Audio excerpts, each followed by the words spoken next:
iQOO Z9X, যা বর্তমানে 20,000 টাকার ভিতরে খুবই জনপ্রিয় একটি ডিভাইস বাংলাদেশের মার্কেটে। সো আজকের এই ভিডিওতে আমরা জানাবো এই ফোনটির ভালো দিক এবং কি খারাপ দিক।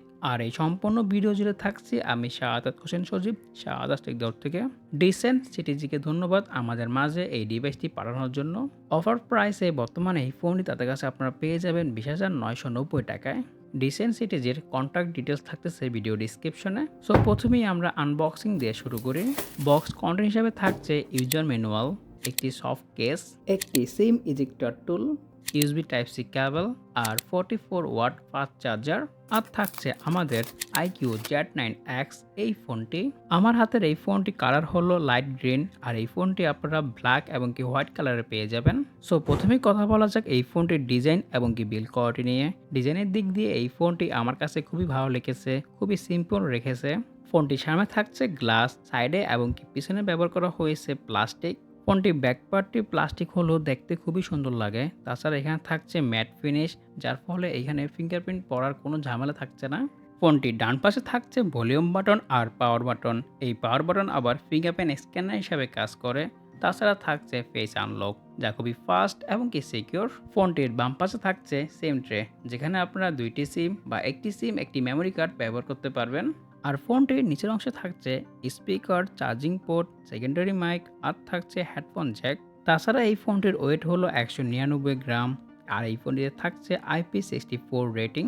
ডিসপ্লে হিসেবে থাকছে এই ফোনটিতে 6.72 ইঞ্চি IPS প্যানেল আর থাকছে 120 হার্জ রিফ্রেশ রেট। হ্যাঁ, আমরা এই প্রাইস রেঞ্জে অ্যামোলেড ডিসপ্লে পেয়ে থাকি, কিন্তু এখানে থাকছে IPS প্যানেল। সো এই ক্ষেত্রে ডিসপ্লে নিয়ে একটু হতাশ হলাম। ফোনটির রেজুলেশন হলো 1080x2008 পিক্সেল আর থাকছে 393 PPI ডেনসিটি। তাছাড়া থাকছে এই ফোনটিতে 1000 নেট স্পিক ব্রাইটনেস, যা আপনাকে আউটডোরে ইজিলি এই ফোনটি ইউজ করতে হেল্প করবে। ফোনটির IPS প্যানেল নিয়ে আপনার হতাশ হলো, কিন্তু এই ফোনটির সাউন্ড কোয়ালিটি আপনাকে খুশি করে দেবে। এখানে থাকছে স্টুডিও স্পিকার, যা আপনাকে 300% বুস্ট সাউন্ড কোয়ালিটি অফার করবে। সো এই ক্ষেত্রে আপনারা কন্টেন্ট ওয়াচিং থেকে শুরু করে গেম প্লে সব ক্ষেত্রে একটি বেস্ট কোয়ালিটির সাউন্ড পেয়ে যাবেন।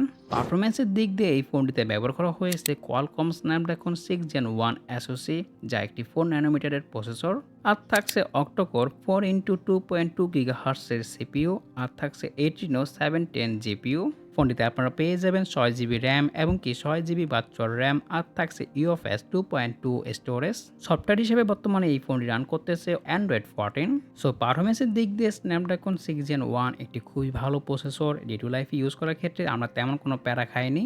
সব ধরনের অ্যাপ ওপেনিং এবং কি ক্লোজিং স্পিড খুবই ফাস্ট ছিল।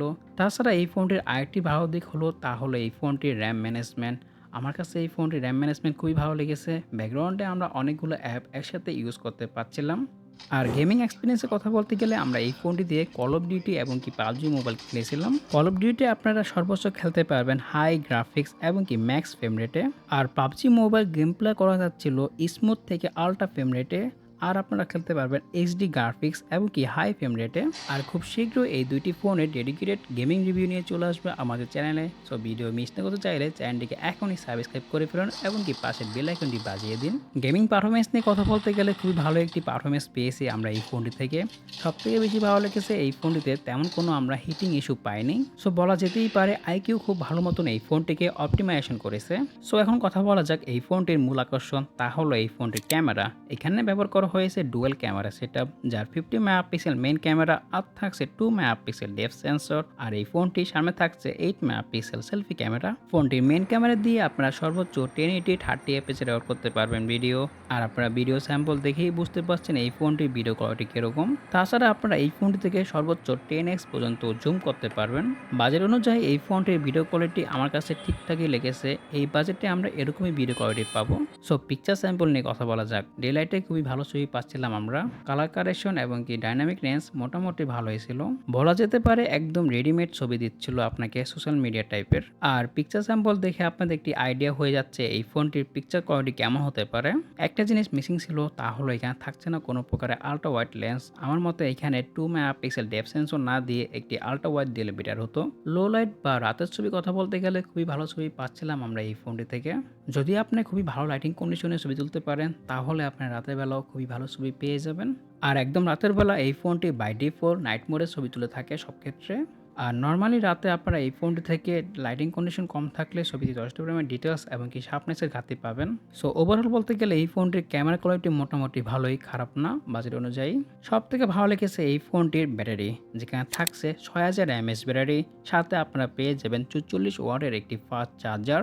সো আপনারা ইজিলি এই ফোনটি থেকে 1.5 দিনের মতন ব্যাটারি ব্যাকআপ পেয়ে যাবেন। সো কাদের জন্য এই iQOO Z9X?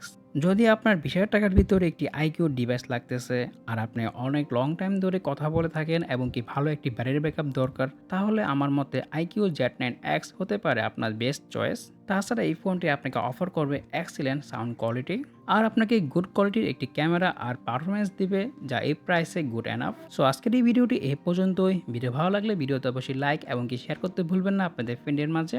পরবর্তীতে কিসের রিভিউ বা ভিডিও চান তা জানাতে পারেন কমেন্টে। সো আজকের জন্য আমি বিদায় নিচ্ছি। আমি শাহাদ হোসেন সজীব, শাহাদ থেকে। আল্লাহ হাফেজ।